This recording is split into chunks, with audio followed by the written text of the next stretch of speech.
Thank you for your interest today in our tutorial video of what we call the Steady Flow Cruise Control Meter Pump. This is a tremendous asset on any waste oil furnace. We make these right here. They're a good quality pump. This is the basic installation here. This is the preferred method of installation.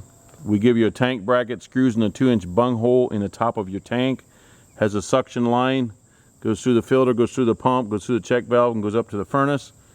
Here's a high pressure relief. In the event it gets something in the nozzle that can't push through, this is an emergency vent, just a short line, runs back to the tank. Very simple. The other option on installation would be a tank bracket. The pump mounts on top of here, and then that can be inside the shop if you have a big tank outside or something, and then we give you a plate to go on top of your tank where your line goes in. You put a hose clamp on here to keep it from falling down in the mud. We also got one with a bigger hole to use a hydraulic hose so that you can go between two tanks if you want to alternate tanks. That's all in the book. You will get a book with the pictures, installation pictures, part numbers, all the illustrations. Everything's in the book here, instructions.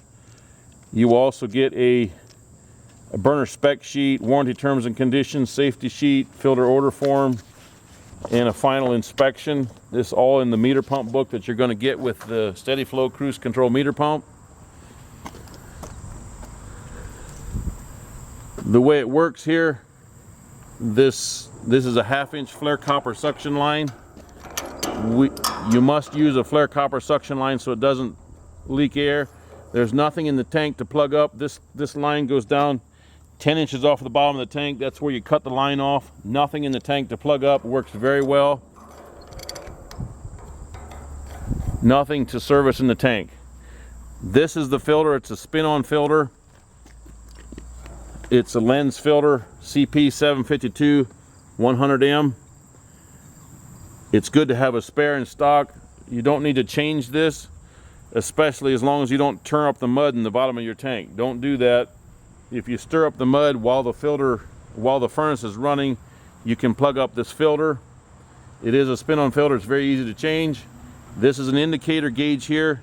Shows you if it's plugged up. As long as you run 0 vacuum, you don't need to change the filter. When this filter starts getting plugged up, it's a stainless steel screen. When it starts getting plugged up, you will start pulling a hard vacuum up here. When you get to 10, 15, 20 inches of vacuum, you need to change the filter. Once it comes through the filter here clean, there's a final screen in the pump. After that, it has to stay clean. Blow your line out. Don't get any dirt in the line between the pump and the burner, or it will end up in the nozzle. And if it can't push it through, it'll bring high pressure up here. Just simply take a nozzle out and blow it out if you have a problem with that. This is a check valve here. Keeps the unit from back bleeding oil back down from the burner down to the tank. If you let it set a couple weeks, it goes through that check valve and goes up to the furnace all the way up. Be sure you run uphill all the way up to the furnace. Do not go up against the ceiling and back down, because you can't push air downhill. On the other side over here, this is a high pressure relief. If it gets a piece of dirt in the nozzle, or typically carbon or something that it can't push through the nozzle, rubber, copper, something that can't push through the nozzle, this will build up pressure all the way from like 5 pounds up to 60 pounds, and it tries to blow it through the nozzle. If it can't, then this thing opens at about 50, 60 pounds and runs the oil back to the tank, and of course the burner will shut down because it's plugged up. Simply take the nozzle out and blow it backwards with compressed air. That'll clean your nozzle out. But typically if you get your line clean, you don't have a problem. This is a RPM specific drive motor. Each different furnace has its own specific RPM. We will get you the right RPM furnace drive motor for your furnace. The right RPM gear motor. There's a gear transmission in here to turn the pump. The right RPMs. The faster you turn the pump, the more gallons per hour you get, and therefore the bigger flame. That is the only way to adjust the flame on a meter pump system. We don't use a pressure regulator at all up on the furnace.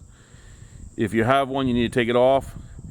use the right RPM motor here and a four-way T up there. It does not need a pressure regulator at all. That way the pressure is free to rise if the viscosity gets heavier and it has to push harder to get through the nozzle. The way this works, it sucks oil in here and pumps the right gallons per hour. Because we have the right RPM drive motor, it's specific to flow, not pressure. This produces the right flow for your furnace. The right gallons per hour goes through up here, goes through the nozzle. If it's diesel fuel, it's very little pressure, goes through the nozzle, makes the right size flame. If it's heavyweight motor oil, the pressure rises, still goes through the nozzle the same speed, same size flame, more pressure, same size flame. If you ever get a piece of carbon in the nozzle, a lot of times the pressure will go from 0 up to 50 and it'll stay running. It does not necessarily shut down just because it gets a piece of carbon in the nozzle, because it got a lot more pressure. Eventually it kind of sandblasts that piece of carbon because of the dirty oil going through it. It makes that piece of carbon smaller and right through the nozzle it goes. Typically it blows it right through right away, but not always. So this is a very good asset to any waste oil furnace. It also keeps your furnace from overfiring. With this here, you cannot overfire the furnace. It's not possible, because the old style furnace pump motors, they turned at 1725 RPM, had a real big pump out here, so it was free to pump however much volume through that regulator at once, because it was not a volume control, it was a pressure control, and it had an internal bypass. This system here has no bypass in the pump, and it's a specific drive motor, so you always get an even flow. Steady flow cruise control meter pump. This is one of the best things you can do for a waste oil furnace, is to buy a meter pump. It eliminates flame fluctuations. It eliminates the need for flame adjustments. You will pay for this furnace just in the labor you save adjusting the flame on the old style system, adjusting the pressure up and down because of different viscosities of oil. This will eliminate nuisance shutdowns because of pressure and flame size fluctuation, and it'll keep the unit running much better.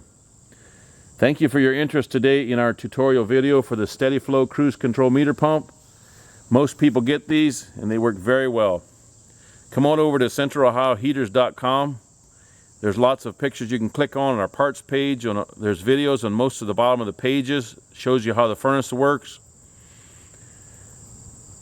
Take a few minutes and watch those videos. We try to explain everything very well. Most people get these. You will not be sorry. Thanks for your interest today in our tutorial video. Come on over to CentralOhioHeaters.com.